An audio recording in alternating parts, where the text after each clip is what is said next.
Ambedkar colony doctor Bharat Ratna doctor B R Ambedkar జయంతి 130వ జయంతి ఉత్సవాలు జరుగుతున్నాయి. అంబేద్కర్ కాలనీ మరి దళిత నాయకులు గోవాడ బాలకృష్ణ గారు అంబేద్కర్ జయంతిని ఉద్దేశించి మాట్లాడమని చెప్పారు. ముందుగా నా పరిచయం, నా పేరు బత్తుల రమేష్ బాబు, కృష్ణా జిల్లా బీసీ సంక్షేమ సంఘం జిల్లా ప్రధాన కార్యదర్శి, కృష్ణా జిల్లా భారతరత్న డాక్టర్ బిఆర్ అంబేద్కర్ జిల్లా ప్రచార కార్యదర్శి, ఆంధ్రప్రదేశ్ పొరుగిరి క్షత్రియ ఆంధ్రప్రదేశ్ పెరిక కుల రాష్ట్ర సమన్వయకర్తని. నా సెల్ నంబర్ 8978197274. పెడన పట్టణం అంబేద్కర్ కాలనీ. మరి ప్రజానికం అందరికీ కూడా అంబేద్కర్ జయంతి 133వ అంబేద్కర్ జయంతి శుభాకాంక్షలు తెలియజేస్తున్నాను. ఈ సందర్భంగా అంబేద్కర్ గారి గురించి మాట్లాడదలిచి నేను ఎంతో ఆవేశంగా ఉద్రేకంగా నేను మాట్లాడతాను. కానీ ఆవేశంగా ఉద్రేకంగా మాట్లాడటం వల్ల సబ్జెక్ట్ అనేది అర్థం కావట్లేదని కొద్దిమంది చెప్పడం జరిగింది. నేను భావ వివరణగా నేను మాట్లాడదలిచాను. రాజ్యాంగ రచన అంబేద్కర్ డాక్టర్ బాబాసాహెబ్ అంబేద్కర్ గారు రాజ్యాంగం రచించే కాలం నాటికి ఆయన ఆరోగ్య పరిస్థితి సరిగ్గా లేదు. Sugar patient. ఆయన షుగర్ పేషెంట్ ఉన్న వ్యక్తికి సంపూర్ణంగా తగు టైంలో ఆహారము, తగు టైంలో నిద్ర ఉండాలి. కానీ నిద్ర ఆరోగ్యాన్ని కూడా లెక్క చేయకుండా భావి తరాలకి మరి భారత రాజ్యాంగం రచించడానికి తన జీవితాన్ని అంకితం చేశాడు. అలాగే ఈరోజు మహిళామతల్లులు ఎవరైతే ఉన్నారో అంబేద్కర్ పాదాలను కన్నీటితో కడగాలి. ఎందుకంటున్నానంటే ఈ మాట, మహిళలకు కావలసిన అన్ని హక్కులు రాజ్యాంగంలో పొందుపరిచాడు. ఆయన ఆర్థిక హక్కులు ఇచ్చాడు, రాజకీయాల్లో పోటీ చేసే హక్కు ఇచ్చాడు, భావన స్వతంత్రపు హక్కు ఇచ్చాడు. మరి స్త్రీలకి ఉద్యోగాల్లో కానీ, విద్య విషయంలో కానీ, ఆర్థికంగా కానీ అన్ని రంగాల్లో పురుషులతో సమాన భాగం కల్పించిన మహనీయుడు ఎవరైనా ఉన్నారు అంటే అది డాక్టర్ బాబాసాహెబ్ అంబేద్కర్ గారు. అందుకనే నేను అన్నాను, మహిళామ తల్లులందరూ ఆయన పాదాలను కన్నీటితో కడగాలి. మహిళా హక్కుల కోసం ఎంతో పోరాటం చేశాడు. మహిళా హక్కుల కోసం ఎందుకు ఆయన పోరాటం చేశాడంటే తన తల్లి జీవితాన్ని పరిశోధన చేశాడు. రమాబాయి తన జీవితాన్ని ఆయన ఉన్నత చదువులకి, అంబేద్కర్ ఒక మహనీయుడిగా అవ్వటానికి రమాబాయి చేసిన త్యాగాన్ని ఆయన గుర్తించాడు. ఈ దేశంలో మహిళామ తల్లులకి పురుషులతో సమాన హక్కులు ఇవ్వాలని యుగాలుగా తరతరాలుగా మహిళల్ని తొక్కేస్తున్నారు. కాబట్టి మహిళలు కూడా ఒక స్త్రీయే పురుషులతో సమానంగా ఉండాలని మహిళా హక్కుల కోసం మొట్టమొదటిగా ఉద్యమం చేసి పోరాటం చేసి రాజ్యాంగంలో మహిళలకి పురుషులతో పాటు అన్ని విద్యారంగం, రాజకీయ రంగం, ఆర్థిక రంగం అన్ని రంగాల్లో కూడా సమాన హక్కులు కల్పించిన మహనీయుడు. కాబట్టి మహిళామ తల్లులు సైతం ఆయన పాదాలను కన్నీటితో కడవలసిన ఆవశ్యకత ఎంతైనా ఉందని నేను తెలియజేస్తున్నాను. ఈరోజు ఎలక్షన్ టైం, అన్ని రాజకీయ పక్షాలు ఎలక్షన్లో పోటీ చేస్తున్నాయి. మరి ఓటు భారతదేశంలో వయోజనులు 18 సంవత్సరాలు దాటే ప్రతి ఒక్కరికి ఓటు హక్కు ఉండాలని మరి రాజ్యాంగంలో పొందుపరిచిన వ్యక్తి మొట్టమొదటి వ్యక్తి ఎవరంటే అంబేద్కర్ గారు. అలాగే రాజకీయ హక్కుని నువ్వు రాజకీయాల్లో పోటీ చేయొచ్చు, రాజకీయ పార్టీని స్థాపించవచ్చు, నీకు భావనా స్వేచ్ఛని పోటీ రాజకీయ హక్కును కల్పించిన మహనీయుడు ఎవరైనా అంటే డాక్టర్ బాబాసాహెబ్ అంబేద్కర్. ఆయన జీవితం గురించి కూడా మనం ఆలోచించాలి. చిన్నతనంలో అంటరానితనానికి గురయ్యాడు. ఆయన చదువుకునే టైంలో కాలమాన పరిస్థితి ఎలా ఉందంటే శూద్రుడు వేదం వింటే చెవిలో సీసం కరిగించిపోయాలి, చదివితే నాలుగు పోయాలి. వర్ణ వివక్ష అనేది ఆ రోజుల్లో చదువుకునే రోజుల్లో ఉంది. ఆయన పాఠశాల నుంచి కూడా బయటకు పంపేసిన సందర్భాలు కథలుగా చెప్తారు. అవన్నీ చెప్పడానికి టైం లేదు. కానీ వర్ణ వివక్షణ ఉన్న సమయంలో ఆయన చదువుని ఎక్కడా నిర్లక్ష్యం చేయకుండా ఎన్ని ఆర్థిక ఇబ్బందులున్నా తన జీవితంలో ఎంతో కష్టపడి మరి నాకు సరిగ్గా నేను చెప్పలేను 30 పైగానే ఆయన డిగ్రీలు సంపాదించడం జరిగింది. ఇక రాజ్యాధికారం ఎస్టీ, ఎస్సీ, బీసీ, మైనార్టీ ఆర్థికంగా ఎవరైతే కృంగిపోతారో, నిరాశ నిరుత్సాహంతో ఉన్నారో వారందరూ కూడా రాజ్యాధికారంలోకి వచ్చి భారత రాజ్యాంగం ప్రకారం అన్ని హక్కులు ఉపయోగించుకోవచ్చని తెలియజేసిన మహనీయుడు అంబేద్కర్ గారు. విద్యాపరంగా, సామాజికంగా, ఐక్యంగా, ఆర్థికంగా, రాజకీయంగా అందరూ కూడా ఉన్నతమైన స్థితిలో ఎదగాలని కోరుకున్న మహనీయుడు అంబేద్కర్ గారు. మరి ఆయన ముఖ్యంగా 3 మాటలు చెప్పేవాడు. సమీకరణ, ఐక్యత ఉంటేనే కానీ మనం భారత రాజ్యాంగంలో పొందుపరిచిన హక్కులన్నీ అనుభవించగలమని చెప్పిన వ్యక్తి. మరి తమ హక్కులు తాము పొందాలి అంటే ఏముండాలి? మనిషికి విద్య అధ్యయనం చేయాలి. విద్యావంతులు అయితేనే కానీ రాజ్యాంగంలో ఉన్న హక్కులు అనుభవించలేమని తెలియజేశాడు. అలాగే పోరాటం, ప్రశ్నించే తత్వం ప్రతి మనిషికి ఉండాలి. నీ హక్కులు నువ్వు రాజ్యాంగ ప్రకారం కోల్పోకూడదు. భారత రాజ్యాంగంలో ఏవైతే ప్రాథమిక హక్కులు ఇచ్చారో ఆ హక్కులు ప్రతి పౌరుడు కూడా పొందాలి అంటే అవసరమైతే పోరాటం కూడా చేయాలని చెప్పిన వ్యక్తి. ఇంతకంటే మైండ్ బ్లాక్ అయ్యే విషయం అంటే ప్రపంచ మేధావిగా ప్రపంచ ఐక్యరాజ్య సమితి అంతర్జాతీయ సమితులు మొత్తం ఆయన ధృవీకరించడం జరిగింది. ఆయన వ్యక్తిత్వం, ఆయన యొక్క పాండిత్యం గురించి మనం మాట్లాడాలంటే ధర్మశాస్త్ర పండితుడు. ఖురాన్, భగవద్గీత, మరి బైబిల్ ఏవైతే ప్రపంచంలో ఉన్న మత గ్రంథాలు ఉన్నాయో ఆ మత గ్రంథాలన్నీ అధ్యయనం చేసిన ధర్మశాస్త్ర పండితుడు. భారత రాజ్యాంగ నిర్మాత, భారత రాజ్యాంగం ఒక రూపకల్పన కావటానికి ఆయన జీవితాన్ని త్యాగం చేసిన మహనీయుడు. అలాగే స్వతంత్ర భారత తొలి న్యాయశాఖ మంత్రి, స్వతంత్ర భారతదేశానికి తొలి న్యాయశాఖ మంత్రిగా ఉంటూ మహిళ హిందూ కోడ్ బిల్ ఏదైతే ఉందో, మహిళలకి సమాన హక్కులు కల్పించే బిల్లు ఏదైతే ఉందో ఆ బిల్లు కొంతమంది సంకుచిత రాజకీయ స్వార్థపరులు ఆ బిల్లును తొక్కివేస్తే తక్షణమే మహిళలకు న్యాయం చేయలేనప్పుడు నేను న్యాయశాఖ మంత్రిగా ఎందుకు ఉండాలని రాజీనామా చేసిన తొలి న్యాయశాఖ మంత్రి.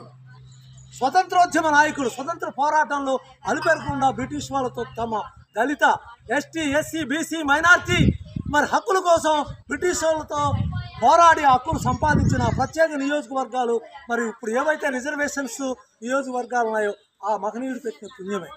స్వతంత్ర ఉద్యమం ముందే ఆయన ఈ విధంగా పోరాటం చేయటం జరిగింది. స్వతంత్ర ఉద్యమ నాయకుడు, స్వతంత్ర ఉద్యమంలో తాను కూడా పాల్పంచుకుంటూ తారాతాయిగా తీసుకెళ్ళిన వ్యక్తి. వృత్తిరీత్యా ఆయన న్యాయవాది. ఆయన భారతదేశానికి సగౌరవంగా ఆయన చాపచ్చు.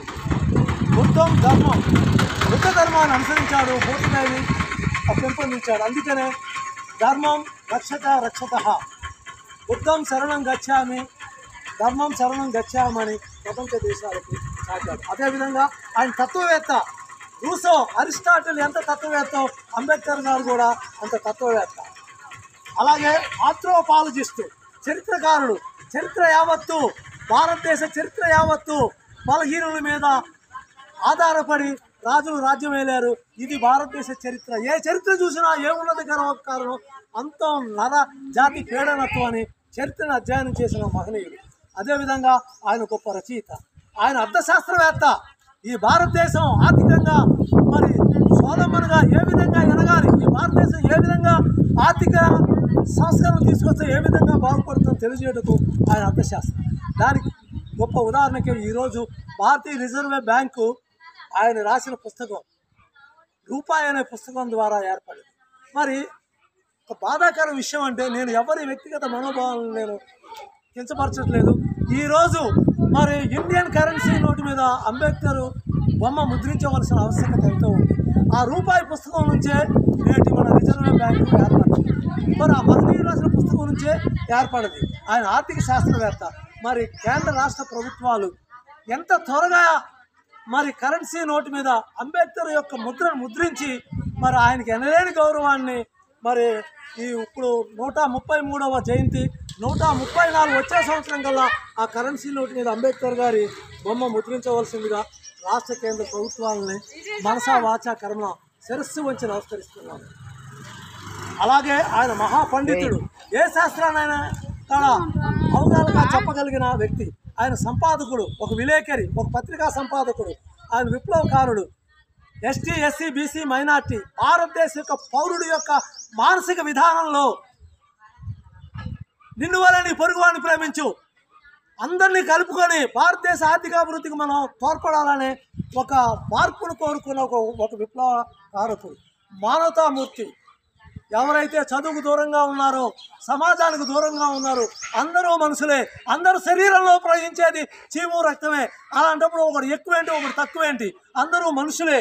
కాబట్టి అందరి జడల ప్రేమతత్వాన్ని, మానవతామూర్తిని పెంపొందించాలని తన జీవితకాలం ఆయన ప్రచారం చేయడం జరిగింది, ఆచరించడం జరిగింది.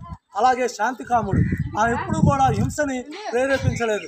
అందరూ శాంతియుతంగా ప్రజాస్వామ్యబద్ధంగా మన హక్కులు కాపాడుకోవడానికి మరి రిలే నిరాహార దీక్షలు కానీ, సత్యాగ్రహాలు కానీ అవతల వ్యక్తి కనువిప్పు కలిగించాలని, అంతే కనువిప్పు కలిగించి శాంతియుత మార్గాల్లో ప్రజాస్వామ్యబద్ధంగా మన హక్కులు మనం పోరాడి సాధించాలని చెప్పిన వ్యక్తే కానీ ఎక్కడా హింసని ప్రేరేపించలేదు. ఆయన మానవతామూర్తి.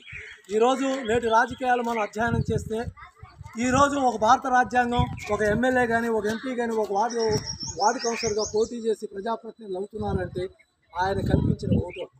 ఒక్క మాటలో చెప్పాలంటే అంబేద్కర్ వసుదైక కుటుంబాన్ని ప్రపంచంలో చాటాడు. ఆయన ఎంత మానవావృత్తి, ఎంత మానవత్వం గల మనిషి అని చెప్పడానికి మీరందరూ కూడా మీ కంటిలో కన్నీళ్లు వచ్చే సంఘటన ఒకటి చెప్తాను. నాకే ఆ పుస్తకం చదువుతున్నప్పుడు నాకే ఏడుపు అనిపించింది. ఏంటయ్యా అంటే బ్రిటిష్ వాడు రౌండ్ టేబుల్ సమావేశం లండన్లో సమావేశపరిచాడు. ఆ సమావేశానికి మహాత్మా గాంధీ మరి మన దేశంలో స్వతంత్ర పోరాటం చేస్తున్న వ్యక్తులందరూ హాజరయ్యారు. అంబేద్కర్ గారు కూడా ఆ రౌండ్ టేబుల్ సమావేశానికి హాజరయ్యారు. హాజరైన తర్వాత అక్కడ ప్రధాన ఏజెండా అంటే ఎవరికి ఇవ్వాలి, ఈ దేశంలో ధనవంతులకు ఇవ్వాలా, భూస్వాములకు ఇవ్వాలా, మరి పోస్ట్ గ్రాడ్యుయేట్ డిగ్రీ చేసిన వాళ్ళకి ఇవ్వాలా, ఎవరికి ఇస్తే ఇక్కడ భారతదేశంలో ప్రజాస్వామ్యం నిలబడుతుంది అని డిస్కషన్ జరుగుతున్నప్పుడు వీళ్ళందరూ రకరకాలు చెప్పారు. ఒక అంబేద్కర్ చెప్పాడు, తెల్లవాడే కానీ నల్లోడే కానీ ఎక్కువ ధనవంతుడే కానీ పేదవాడే కానీ కులం ఉన్నోడే కానీ కులం లేనోడే కానీ కులం తక్కువడే కానీ అన్ని వర్గాల వారికి 18 సంవత్సరాలు నిండిన వ్యక్తులకి ఓటు హక్కు ఇవ్వాలని ప్రతిపాదన చేసిన మహనీయుడు అంబేద్కర్. అలా ప్రతిపాదన చేసి బ్రిటిష్ వాళ్ళకి అక్కడున్న స్వతంత్ర సమరయోధులకు అందరినీ కూడా ఓటు హక్కు గురించి ఎడ్యుకేట్ చేస్తున్న సమయంలో ఆయన ఫోన్ వచ్చింది. ఎక్కడి నుంచి? రమాబాయి ఇంటి దగ్గర నుంచి ఫోన్ చేసింది. ఏమని? సాహెబ్, మీ పెద్ద కొడుకు మరణించాడు, దయచేసి మీరు తక్షణమే రాగలరు. కొడుకు మరణించిన ఈ భారతదేశంలో ప్రజాస్వామ్యంలో ఓటు హక్కు అందరికీ చెందాలనే ఉద్దేశంతో ఆయన ఆగిపోయిన తర్వాత తన కన్న కొడుకు పార్థవ దేహం మీద ఒక వస్త్రం కప్పడానికి లేకపోతే రమాబాయి తన చీర తీసుకెళ్ళి ఆ కుమారుడు వస్త్రం మీద కప్పి అంత్య సంస్కారాలు చేశారు. ఒక సందర్భంలో అంబేద్కర్ కన్నీటితో ఏడుస్తూ ఉంటాడు. భార్య రమాబాయి చూసి, అంబేద్కర్ సాహెబ్ ఎందుకు ఏడుస్తున్నావు అంటే ఆయన ఒక మాట చెప్తాడు, కుటుంబం అంటే నాకు ఎంతో గౌరవం, ఆ కుటుంబ వ్యవస్థల్లో నేను ఫెయిల్యూర్ అయ్యాను, నీకు అందమైన చీర కొనించలేకపోయాను, పిల్లల్ని అందంగా ఉన్నతమైన చదువులు చదివించలేకపోయాను, కుటుంబంలో ఒక కుటుంబ యజమానిగా నా బాధ్యతలు నేను నిర్వర్తించలేదు, నేను ఫెయిల్యూర్ అయ్యానంటే రమాబాయి మాతృదేవోభవ. రమాబాయి ఒకటి, అంబేద్కర్ సాహెబ్ నువ్వు దుఃఖించొద్దు, నా పిల్లోడు చనిపోయినా పర్వాలేదు, ఈ భారతదేశంలో ఉన్న పిల్లలందరూ కూడా నా పిల్లలే, తరతరాలుగా యుగాలుగా ఎట్టి చాకరికి బానిసత్వానికి విద్యకి దూరమైన మహిళామతలు ఎంతోమంది ఉన్నారు. వాళ్ళందరినీ వాళ్ళ హక్కులు విద్యాపరంగా వాళ్ళ ఎదుగుదలకి వాళ్ళకి రాజ్యాంగం ప్రకారం హక్కులు కల్పించినప్పుడు నువ్వు నా కుటుంబ పెద్దగా ఈ భారతదేశంలో పిల్లలందరూ నా కుటుంబం, ఆ కుటుంబానికి నువ్వు న్యాయం చేసిన వాడివి అని అంబేద్కర్ని వాదార్చిన మహనీయురాలు రమాదేవి.